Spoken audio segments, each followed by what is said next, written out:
नारायण चिंचोली येथील सूर्यनारायण देव यात्रा मोठ्या उत्साहात सुरू।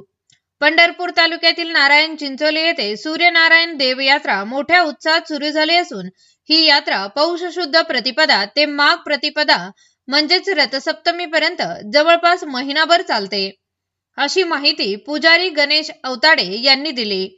तीर्थक्षेत्र पंढरपूर पासून अवघ्या 10 किलोमीटरवर असणाऱ्या पंढरपूर मोहोळ रोडवर नारायण चिंचोली येथे महाराष्ट्रातील एकमेव असे पुरातन हेंबाडपंथी सूर्यनारायण देव मंदिर असून या मंदिराचे बांधकाम अत्यंत कोरीव असे दुर्मिळ आहे। मंदिर मोठे दगडी असून सूर्यनारायणाची मंदिरातील मूर्ती महादेवाच्या पिंडीच्या आकारासारखी दगडावरती अखंड 5.5 फुटी मूर्ती आहे। या मूर्तीवर विष्णूचे दशावतार कोरलेले आहेत। श्रींची मूर्ती पूर्वाभिमुख असून मूर्तीवरती सूर्याची उगवती किरणे पडतात।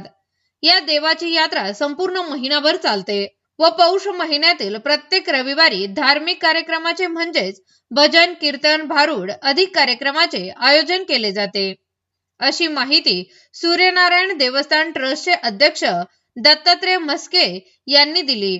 विशेषतः या महिन्यातील तिसऱ्या रविवारी देवाच्या पालखी सोहळ्याचे आयोजन मोठ्या दिमाखात केले जाते। संपूर्ण गावातील मुख्य रस्त्यावरून हा पालखी सोहळा निघून दुपारी 12 वाजता महाआरती होते। यावेळी तालुक्यातून आलेल्या सर्व भाविक भक्तांसाठी महाप्रसादाचे आयोजन करण्यात येत असल्याची माहिती भाजपाचे राज्य कार्यकारिणी सदस्य लक्ष्मण धनवडे, उपसरपंच गहिनीनाथ चव्हाण यांनी दिली। या यात्रेची संपूर्ण तयारी व येथे येणाऱ्या भाविक भक्तांसाठी वाहन, पिण्याचे पाणी व आरोग्य व्यवस्थेची सोय करण्यात आली असल्याची माहिती सरपंच सौ नर्मदा लक्ष्मण धनवडे व ग्रामसेवक संतोष गायकवाड यांनी दिली। ही यात्रा सुव्यवस्थित पार पाडण्यासाठी येथील तरुण वर्ग, विविध संस्थेचे पदाधिकारी, ट्रस्ट संचालक मंडळ, ग्राम प्रशासक सदस्य, ग्रामस्थ मोठ्या संख्येने भाग घेऊन यात्रा पार पाडतात।